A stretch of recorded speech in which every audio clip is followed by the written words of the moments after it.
got 40,000 years ago, there is all of these beautiful caves that we've been discovering over, especially since 2012. We've been discovering the sands are moving in Egypt.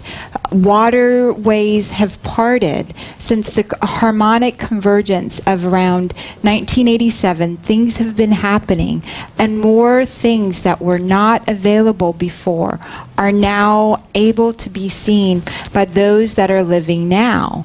Caves in France, in south of France, discovered in the 1940s, they've now found similar drawings all over Asia, Australia, India, Africa, the same exact things dating back to about 40,000 years ago. When we feel the land was so isolated and separated, people were not communicating the way that we communicate now. And yet their drawings and their pictures are of these beautiful states. They have similar hands. They had similar altars in all of those areas. Carl Jung would call that the collective unconscious, possibly.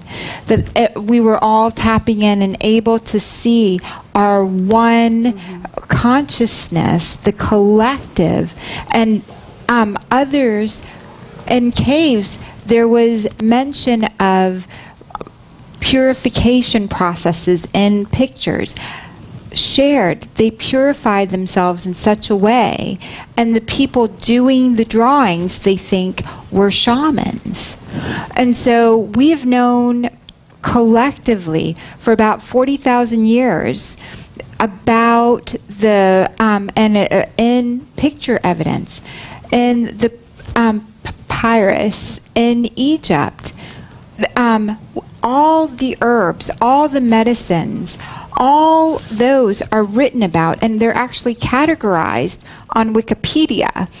If you want to know what Egyptian medicine knew, you can go back and you can look at and connect to, and they talk about how to go into, maybe not on Wikipedia, but within the depths of the books. They talk about how to get into a state of channeling in your body, how to purify yourself in order to be a channel for a greater energy, a greater experience than you can consciously see with the five senses until you've purified and opened up to deeper layers and senses. And so I know you wanted to mention about the oracle, and so I'd love for you to share from that around 800 BC. Okay, so to segue with what you were sharing about the practices, the purification practices, these were men and women who, much like we just spoke about the commitment, that made a life commitment to channeling. They made a life commitment to broadcasting a greater message to their community and to one another. And so in that commitment was rigorous physical training that would start by the age of 4. By the age of 4, if you were raised in a community such as the Oracle of Delphi or the Essene lineage, which is what Jesus and Mary Magdalene came from, you would be not taken from your parents, but you were raised by your community and brought into schools by the age of 4 on to start traveling the world, practicing yoga, practicing different forms of Eastern arts to open up your psychic perception. And you'd also adhere to a strict diet, a vegan diet, relatively vegan diet. And then you were taken eventually to all the different great sacred sites of the world, such as the pyramids in Egypt, or to teachers in India and Tibet, where Jesus, by the age of 12, had already been to the Far East to begin his training. So, as well as Mary Magdalene had been to Egypt by that age as well. So, these were people that were raised in communities that there was a cultural construct and context for understanding channeling as an essential part of having a healthy community. So we know now through the works of anthropologists that if chimpanzees, if there's depression happening, those are the ones that are able to sense what's going on in the environment. You remove the depressed chimpanzees, the entire community dies. This is a very interesting phenomena. You remove the psychics, or those that are energetically sensitive to what's going on in an environment, from being able to communicate, and there is great depression or slow death that begins occurring. And this is one of the reasons I'm so passionate about activating all of us that are really, really sensitive. Our being, our energies are, especially if you've had trauma or pain in your life, part of that was in occurrence because you felt what other people were feeling. And it's so much so happening that our children that are coming in are no longer speaking and just holding the feeling place of it. Our society, we've now grown a lot of beings that are just breathing, feeling, sentinel beings. And this is what the psychics, this is what those that were trained and recognized to be able to feel what other people were feeling. That's from age 4, they were trained in how to utilize that, how to run their energies, how to be able to use that to further consciousness of the communities that they were part of. And all traditions, all those that lived close to the earth, had people that were educated or transferred this information in a very systematic way.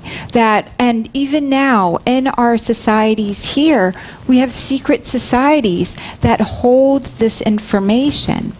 The reason it's coming out now is we are now able to do everything, every human, and everything that we choose and want to do.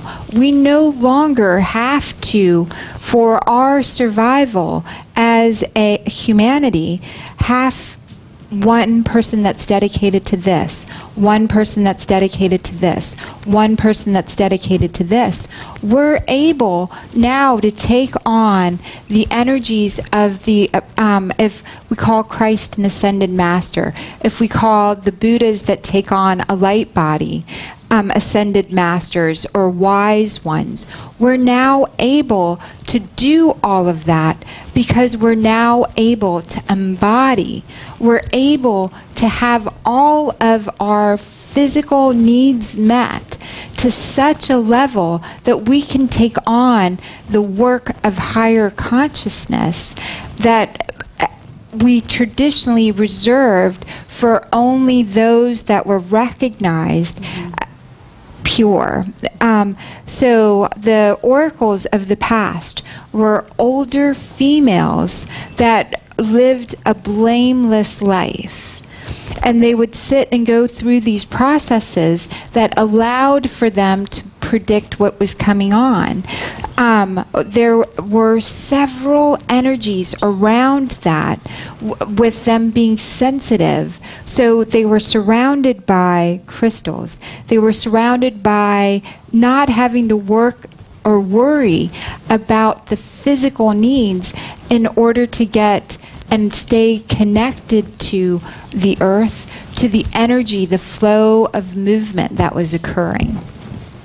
And so around Christ's time, a lot of the information shifted and moved from the feminine goddess, female energy, into the masculine energy.